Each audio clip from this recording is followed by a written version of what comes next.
kembali bersama Miss Maria pada pelajaran tematik. Tema 4, organ peredaran darah hewan dan manusia. Subtema 1, pembelajaran 5 dan 6. Kali ini materi yang akan kita bahas adalah tentang tangga nada diatonis mayor dan minor. Kemudian ada juga kewajiban dan tanggung jawab sebagai warga masyarakat. Dan kita juga akan mempelajari jenis-jenis dari pantun. Ya. Ayo bernyanyi. Pada pembelajaran kali ini, cobalah berlatih menyanyikan lagu daerah Apuse. Kamu juga dapat menambahkan gerak lokomotor dan non-lokomotor agar lebih menghayati makna lagu. Lagu Apuse berasal dari daerah Papua. Anak-anak simak ya. Dan perhatikan liriknya satu persatu.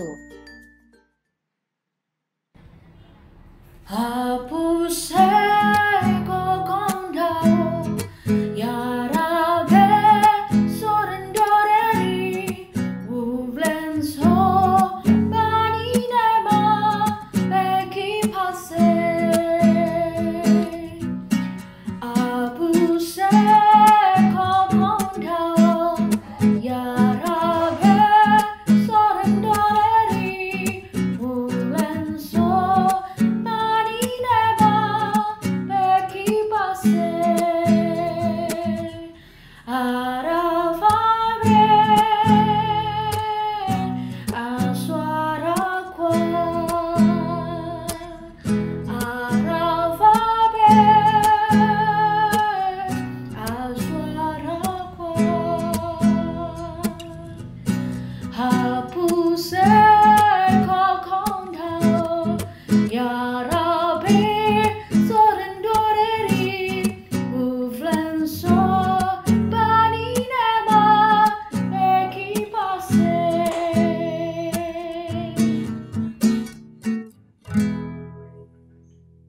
Oke, setelah menyimak lagu yang ada di video kalian, anak-anak bisa mempraktekannya di rumah.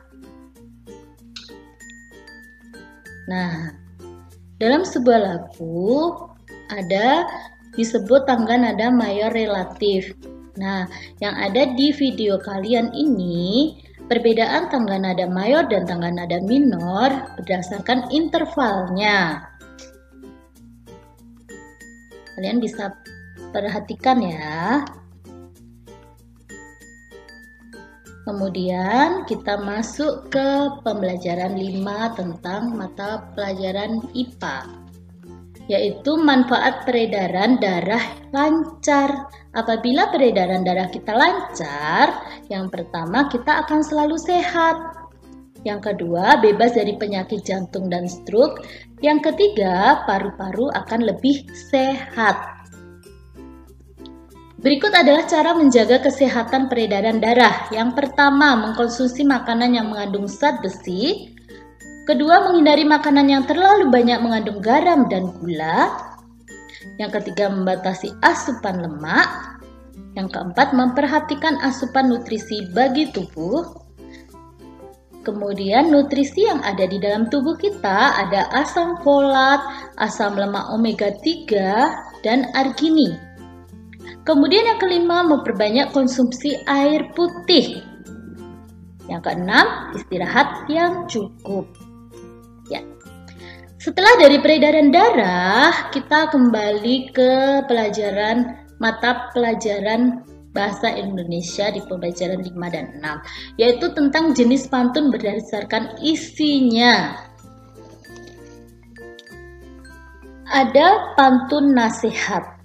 Apakah pantun nasihat itu? Pantun yang berisikan mengenai suatu nasihat. Tujuannya untuk mendidik dengan cara memberikan suatu nasihat mengenai moral budi pekerti dan lain sebagainya. Kemudian ada juga pantun jenaka, pantun yang berisikan mengenai hal-hal lucu yang juga menarik. Ada juga pantun teka-teki, yaitu pantun yang berisi teka-teki dan biasanya digunakan dalam permainan berbalas pantun. Ada pantun kiasan. Pantun yang berisi kata kiasan yaitu mengibaratkan sesuatu dengan sesuatu yang lain. Nah, setelah kalian mengetahui jenis-jenis pantun berdasarkan isinya, misalkan memberikan contoh masing-masing pantun yang ada. Contoh pantun nasihat, yaitu dari apa kue lemong? Dari ketan yang dipanggang. Waktu kecil kita ditimang, ayah ibu harus disayang. Contoh pantun jenaka. Berjalan sambil mengendap, tanpa suara mengumpat di balik kendi. Dari mana asal bau tak sedap? Ternyata dari kamu yang belum mandi. Kemudian contoh pantun teka-teki. Pagi-pagi ikut aerobik. Jangan lupa pakai sepatu. Berkaki 4 dan mengembik. Hewan apakah itu? Selanjutnya, contoh pantun kiasan. Lihat adik duduk termenung, membayangkan enaknya kue pai. Hendak hati memeluk gunung, apa daya tangan tak sampai. Jadi dalam pelajaran pantun itu kalian bisa berkreatif membuat kata-kata yang menarik. Ya, kalian bisa mengikuti contoh dari pantun-pantun yang sudah kalian lihat atau melihat referensi-referensi. Masih banyak yang bisa kita pelajari tentang pantun, itu menarik sekali. Ya. Kemudian kita ke PKN. Kewajiban dan tanggung jawab menjaga keamanan lingkungan. Yaitu ronda malam merupakan salah satu bentuk kegiatan masyarakat dalam menjaga keamanan lingkungan. Menjaga keamanan lingkungan merupakan kewajiban dan tanggung jawab semua masyarakat. Di dalam masyarakat terdapat yang namanya Siskampling atau kepanjangan dari Sistem Keamanan Lingkungan, yang bertujuan untuk meningkatkan kesadaran, kepedulian, dan disiplin masyarakat dalam menjaga keamanan dan ketertiban lingkungan. Kegiatan Siskampling dapat memberikan manfaat bagi masyarakat, yaitu sebagai berikut. Yang pertama, mempererat hubungan antar warga masyarakat. Yang kedua, meningkatkan kebersamaan antar anggota masyarakat. Yang ketiga, menyelesaikan permasalahan lingkungan dengan lebih mudah. Yang keempat, menciptakan kehidupan yang aman, nyaman, dan tertib. Kemudian, setelah di lingkungan masyarakat, kita kembali lagi ke hak, kewajiban, dan tanggung jawab, tapi kali ini di sekolah. Ya. Selain di masyarakat, kita juga memiliki hak, kewajiban, dan tanggung jawab di sekolah karena kalian sebagai pelajar. Sebagai contohnya, menjaga kebersihan dan keindahan sekolah merupakan kewajiban seluruh warga sekolah. Contohnya, siswa berhak memperoleh nilai yang bagus saat ujian, itu haknya. Sekarang kewajibannya adalah belajar. Untuk memperoleh nilai yang bagus, kewajiban kita adalah belajar. Kemudian tanggung jawabnya adalah belajar dengan rajin dan sungguh-sungguh. Kalau belajar cuma bukunya dibuka terus tidak diapa-apakan, ya percuma.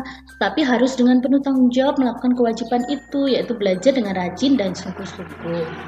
Kemudian contoh yang kedua, siswa berhak belajar di kelas dengan tenang. Jadi hak siswa itu belajar dengan tenang di kelas. Kewajiban yang harus dilakukan supaya mendapatkan hak itu adalah menjaga kebersihan. Ya, menjaga kebersihan dan ketenangan. Kemudian tanggung jawabnya tidak membuat kegaduhan. Sampai di sini mengerti ya anak-anak? Oke. Itulah materi yang dapat disampaikan.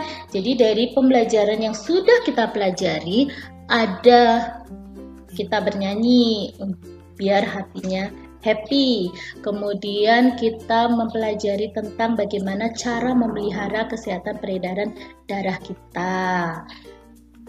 Kemudian kita pelajari tentang jenis-jenis pantun dan contohnya. Menarik bukan?